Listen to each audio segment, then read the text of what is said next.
سردشی شام میں ہم لوگ ایک بہت گرم خون کے مہمان کا خیر مقدم کر رہے ہیں، جنہوں نے اردو ادب میں بہت ہی کم دنوں میں اپنی ایک منفرد شناخت بنا لی ہے، اور یہ ایک مستند دستخط مانے جا رہے ہیں۔ میری مراد ہے جناب ڈاکٹر خالد مبشر صاحب سے، جو جامعہ ملیہ اسلامیہ نئی دہلی میں شعبہ اردو سے منسلک ہیں۔ ایک بات آئی رسم الخط کے سلسلے میں، صرف اگر اجازت ہو تو ایک بات عرض کروں، چونکہ ایک بہت اہم مسئلہ ابھی اردو کے سلسلے میں یہ ہے۔ جائسی کو ہم کھو چکے ہیں، پدماوت والے جائسی۔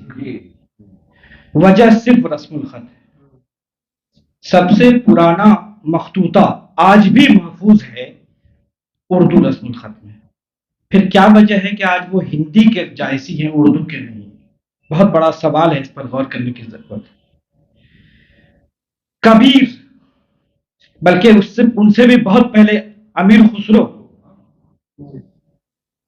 کبیر داس اور بہت سے صوفیاء اور بہت سے سنت بشمول بابا فرید گنج شکر، یہ سب ہندی کے کھاتے میں چلے گئے۔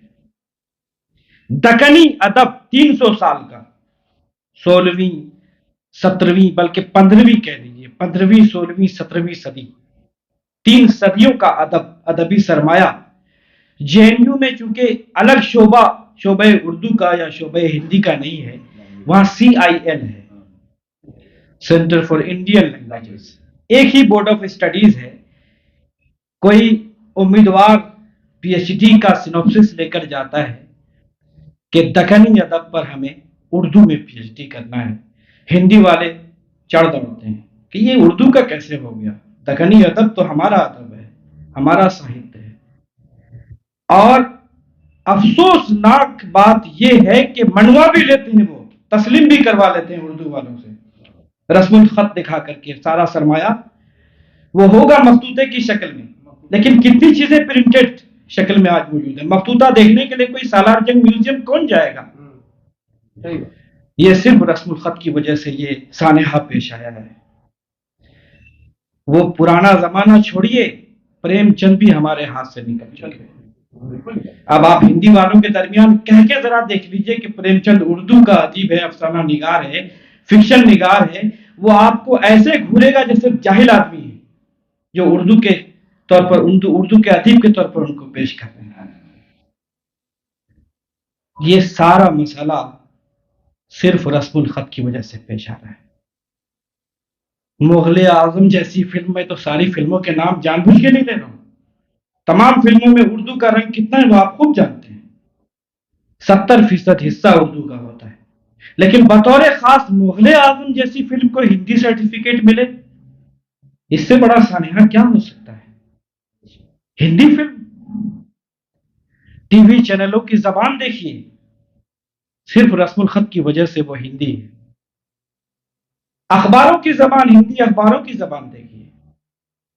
میرے ایک مرحوم دوست نے PhD کا مقالہ لکھا، TV کی زبان، ٹیلی ویژن کی زبان۔ انہوں نے سروے کر کے بتایا کہ 75% الفاظ اردو کے ہیں، اور قواعد کی پابندی بھی اردو کی جا رہی ہے، ساخت اردو کی ہے، ہیولہ اردو کا ہے، لیکن صرف ہندی دیوناگری رسم الخط کی وجہ سے وہ اردو نہیں ہے۔ تو یہ مسئلہ اگر ہم پوری شدت سے نہیں اٹھائیں گے، میں تو صاف کہتا ہوں کہ سازش ہو رہی ہے، منصوبہ بند۔ کچھ لوگ نرم الفاظ میں بات کرتے ہیں، کہتے ہیں لاشعوری طور پہ ایسا ہو رہا ہے۔ کچھ بڑی تنظیمیں سازش کے طور پر رسم الخط کی تبدیلی کے سلسلے میں کام کر رہی ہیں، اور یہ سلسلہ آج کا نہیں ہے۔ علی برادری یہاں موجود ہے، سر سید کی اصل لڑائی رسم الخط کی لڑائی تھی، سائنٹیفک سوسائٹی سے یہ جنگ چھڑی ہے۔ سر سید کو کتنا شدید بیان دینا پڑا وہ بھی آپ جانتے ہیں، میں دہرانا نہیں چاہتا ہوں اس محفل میں وہ بیان، کہ کس قدر مایوس ہو گئے تھے وہ، کہ انہوں نے کہا کہ ایسا لگتا ہے کہ اب باہم بود و باش اختیار کرنا مشکل ہو گیا ہے دوسری قوموں کے ساتھ۔ ایک زبان جس کی اپنی تہذیب ہے. اچھا، رسم الخط کو صرف لکیریں نہیں سمجھنا چاہیے، بلکہ رسم الخط دراصل اس کی جڑیں ہزاروں ہزار سال کی تہذیب تک پہنچتی ہیں، پیوست ہیں. جہاں رسم الخط سے ہم ہاتھ دھو بیٹھیں گے اس تہذیب سے ہاتھ دھو بیٹھیں گے. اصل مسئلہ یہ ہے. بہرحال یہاں موقع نہیں ہے کہ اس پر، لیکن بات چونکہ بار بار رسم الخط کی آ رہی تھی تو میرا جی چاہا کہ ذرا کچھ اظہار خیال میں بھی کروں اس پر. مجھے خوشی ہے کہ جب یہ سلسلہ چلا سوشل میڈیا میں سوشل میڈیا کو منفی بالکل نہیں سمجھتا ہوں، اس کو بہت اہمیت دیتا ہوں، اور اس سے میں نے ذاتی طور پر بہت مثبت کام لیے ہیں، تعمیری کام لیے ہیں. میں مایوس نہیں ہوں فیس بک اور واٹس ایپ سے. بڑے بڑے کام انجام دیے جا سکتے ہیں بشرطے کہ اس کا استعمال بہت مناسب طریقے سے کیا جائے. مجھے اس بات پر خوشی ہے کہ یہ ایک بڑا ایشو بنا عالمی سطح پر. شاید ہی کوئی کالم نگار ہو، کوئی اداریہ نگار ہو جس نے اس موضوع پر اپنے خیالات کا، اپنے موقف کا اظہار نہ کیا ہو، خواہ منفی یا خواہ مثبت. وہ ایک الگ بحث ہے. بحث تو ہونی چاہیے، ضروری نہیں کہ ہم سب، پوری دنیا ہم سے متفق ہو جائے. اب ایک خیال جو ابھر کر آیا ہے کہ وہ تنظیمیں جو رسم الخط کو نظر انداز کر رہی ہیں، اس کا جواب اصل یہ ہے کہ ہم کوئی ایسی پرقوت تنظیم قائم کریں جو ہماری بنیادوں پر ہماری تہذیبی جڑوں کو مستحکم کرنے اور اپنے رسم الخط کو فروغ دینے اور اس کی اشاعت کے لیے کام کرے. یہ جذبہ پیدا ہونا اپنے آپ میں کسی تحریک کی سب سے بڑی کامیابی ہے. مجھے اس بات پر واقعی بہت خوشی ہے کہ ایک آواز اٹھنے لگی. ہو گیا اب کیا سنائیے، کلام سنائیے. نمونتاً ایک نظم پیش کرتا ہوں. نظم کا عنوان ہے آئینہ اور میں. اور میں پرسوں کی ملاقات میں عفان بھائی سے میں نے عرض کیا تھا کہ یہ نظم آپ کو ارڑیا میں سناؤں گا.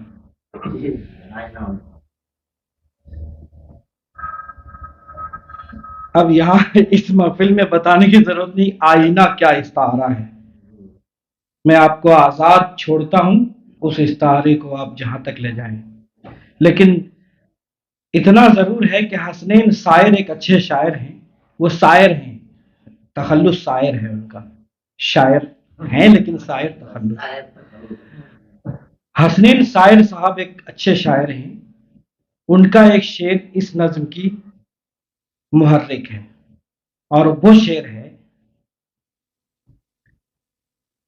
دکھاتا ہے غلط تصویر میری، یہ کس دستے ہنر میں آئینہ ہے. دکھاتا ہے غلط تصویر میری، یہ کس دستے ہنر میں آئینہ ہے. اس نظم کی بنیاد اسی شعر پر ہے، ملاحظہ فرمائیں. آئینے سے میرا بہت جھگڑا ہے، یہ ملاحظہ فرمائیں. زمانے بھر میں آئینہ صداقت کی علامت ہے. زمانے بھر میں آئینہ صداقت کی علامت ہے، مگر میں اس کا منکر ہوں. بہت جھوٹا ہے آئینہ، کبھی وہ دیو قامت آدمی کو ایک دم بونا دکھاتا ہے. طلسماتی ہے آئینہ، کبھی پستہ قدوں کا قد بہت اونچا دکھاتا ہے. بہت بہروپیہ ہے وہ. کوئی فربا ہو تو اس کو بہت دبلا دکھاتا ہے، بہت ہی مسخرہ ہے وہ. چلو جانے بھی دو کہ آئینہ انسان کی فطرت میں شاید ڈھل گیا ہوگا.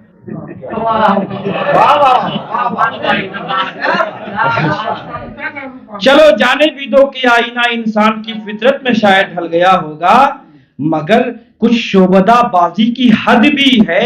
یہ آئینہ تو مجھ سے بھی ہمیشہ مکر کرتا ہے، جو میرا ہاتھ ہو سیدھا تو یہ الٹا دکھاتا ہے. اگر الٹا دکھاتا ہوں تو پھر سیدھا دکھاتا ہے. بہت جھوٹا ہے آئینہ، مگر آئینے ایام میں تکذیب آئینہ کی حیثیت بھلا کیا ہے؟ مگر آئینے ایام میں تکذیب آئینہ کی حیثیت بھلا کیا ہے؟ خدا جانے، مگر تاریخ کہتی ہے یہی تکذیب آئینہ زمانے بھر کے شیشہ گر قبیلے کے لیے خطرات کا تصدیق نامہ ہے. واہ واہ واہ واہ، کیا بات. مگر تاریخ کہتی ہے یہی تکذیب آئینہ زمانے بھر کے شیشہ گر قبیلے کے لیے خطرات کا تصدیق نامہ ہے. میری تذریب پیہم سے یہ آئینوں کے سوداگر شکستہ ہیں. کیا بات. میری تذریب پیہم سے یہ آئینوں کے سوداگر شکستہ ہیں.